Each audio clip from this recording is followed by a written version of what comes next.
ଏବେ ଆଞ୍ଚଳିକ ପାଣିପାଗ ବିଜ୍ଞାନ କେନ୍ଦ୍ର ପକ୍ଷରୁ ଏକ ବଡ଼ ଖବର ସାମ୍ନାକୁ ଆସିଛି। 29ରେ ଲଘୁଚାପ ଉପକୂଳ ଓଡ଼ିଶାରେ ପ୍ରବଳ ବର୍ଷାର ସମ୍ଭାବନା।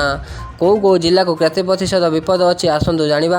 ତା ପୂର୍ବରୁ ଭିଡ଼ିଓକୁ ସେୟାର କରନ୍ତୁ, ଭିଡ଼ିଓକୁ ଲାଇକ୍ ସହ ଚ୍ୟାନେଲକୁ ସବସ୍କ୍ରାଇବ୍ କରି ରଖନ୍ତୁ, ଯାହାଦ୍ୱାରା ଏମିତି ପାଣିପାଗ ରିଲେଟେଡ୍ ଲାଟେଷ୍ଟ ଭିଡ଼ିଓ ଆପଣମାନେ ସର୍ବପ୍ରଥମେ ଦେଖିପାରିବେ। ଆସନ୍ତୁ ଖବର ଉପରେ ନଜର ପକାଇବା। ଆସନ୍ତା 29 ତାରିଖରେ ଉତ୍ତର ପଶ୍ଚିମ ବଙ୍ଗୋପସାଗରରେ ମ୍ୟାନମାର ନିକଟରେ ଲଘୁଚାପରେ ପରିଣତ ହେବାର ସମ୍ଭାବନା ରହିଛି।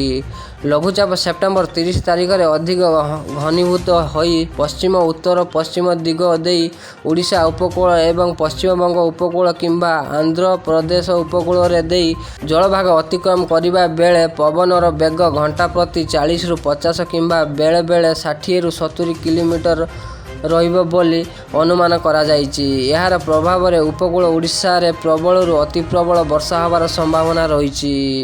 ବିଶେଷ କରି କଟକ, ପୁରୀ, କେନ୍ଦ୍ରାପଡ଼ା, ଯାଜପୁର, ଭଦ୍ରକ, ଜଗତସିଂହପୁର, ଖୋର୍ଦ୍ଧା, ନୟାଗଡ଼, ଗଞ୍ଜାମ, ଗଜପତି ଆଦି ଜିଲ୍ଲାରେ ଅକ୍ଟୋବର 2 ତାରିଖରେ ଯାଏ ବର୍ଷାର ପରିମାଣ ବୃଦ୍ଧି ପାଇବ। ତେବେ ଲଘୁଚାପ